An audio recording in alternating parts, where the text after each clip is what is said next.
Sorry. As I was saying, one day I will get better recording equipment, but thank you for bearing with me up to this point. As I was saying, that there is an intersection between induction and deduction, and they are both necessary to one in determining truth, mind you, that neither of them can stand on their own out on an island and be completely true, per se. And I don't want just a seat of contention in me, per se, with a theologian, and I don't want to be a contentious person, per se. But if one wants to say that atheism and theology are close to one another, or that there is no antithetical nature between empirical facts, or the scientific body of knowledge, and the central tenets and propositions that are held with any religious text, or Sanskrit, or paranormal, or supernatural edicts, then they are lying to themselves. There is definitely, in some areas, I guess it depends on how fundamental one is, per se, to taking things as face value insofar as what one reads in the Old Testament or the New Testament, how far one wants to consider something a metaphor or not. But there is, for real, a complete antithesis between the two things.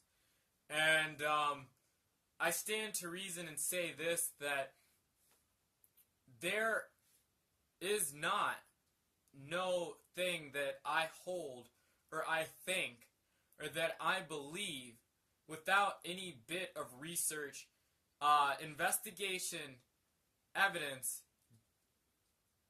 inquiry whatsoever.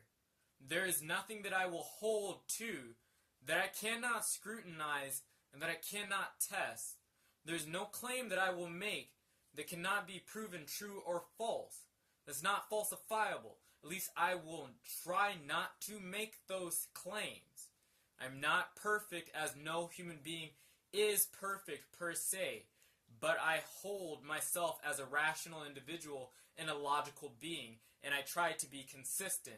But the minute I take offense the minute that someone says that is not, that they can take faith and have faith and it be the same thing and be credited to them of the same measure, or that the same work or train of thought or scrutiny went into it.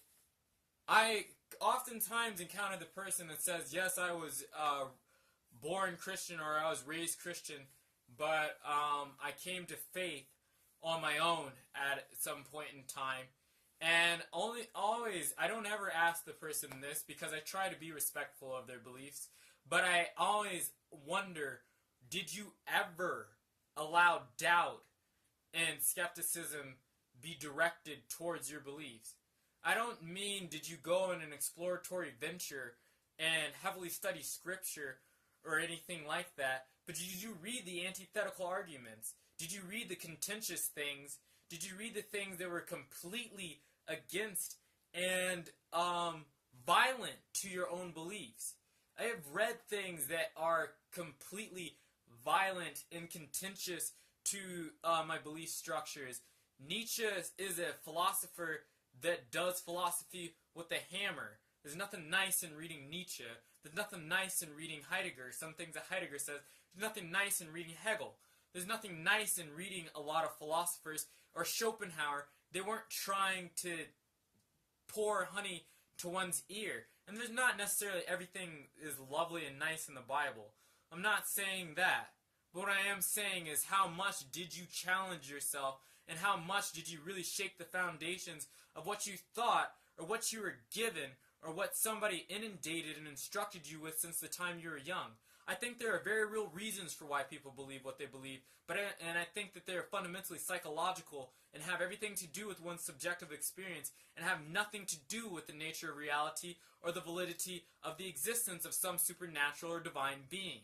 I think that things come down to human psychology. I don't want to explain away everything like Freud in some sense and saying that everything is a wish fulfillment or a fantasy. I don't think people are that simple, or the psyche comes down to that, or that it's that vain and myopic per se in its structure and existence. I think that there's very real reasons per se, and that there's some good reasons for faith in what it does for a person in terms of providing them with certainty, with community, with integrity, love and respect, and hope.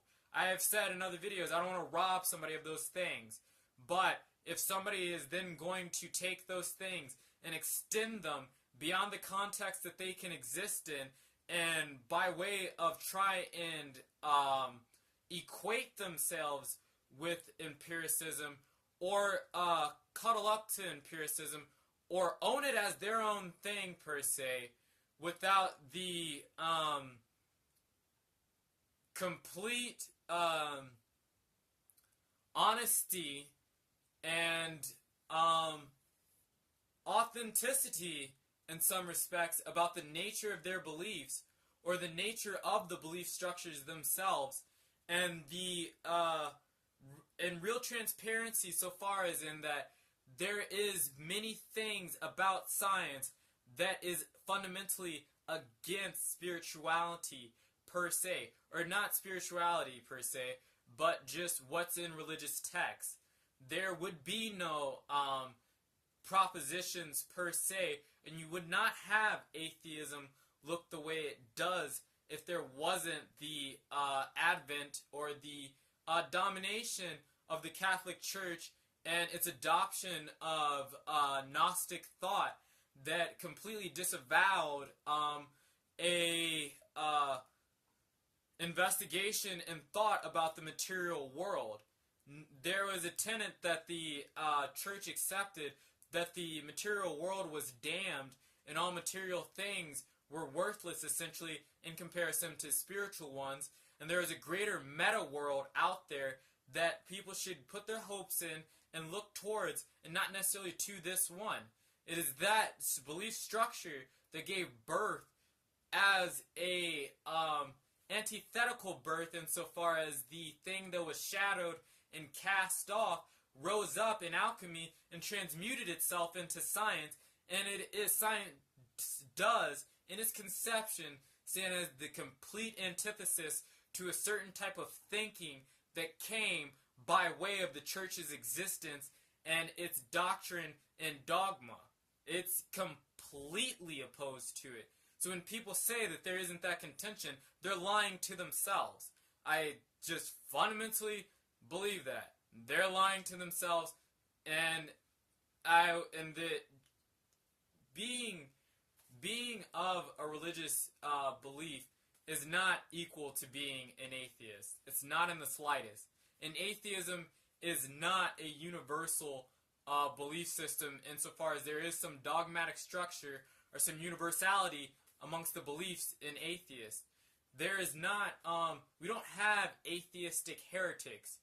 We don't consider nihilists like some Christians consider Mormons insofar as being heretics. We don't have, it's just not, to be an atheist is to say you don't accept something. It's not to say to necessarily assert something. For me to assert things, I must accept and adopt something which I have in existentialism, which I have in secular humanism, which I have in empiricism, and which I have in scientific thought. But it's not by pure way of saying that I don't find what Scripture has to say, or what paranormal and supernatural revelatory structures of belief postulate and state. I'm not, it's just that I'm not a Christian. That's why I'm not, well, that's not completely why I'm not a Christian, but it's to say this, that people don't have to agree. You don't have to like. And you can believe whatever you want.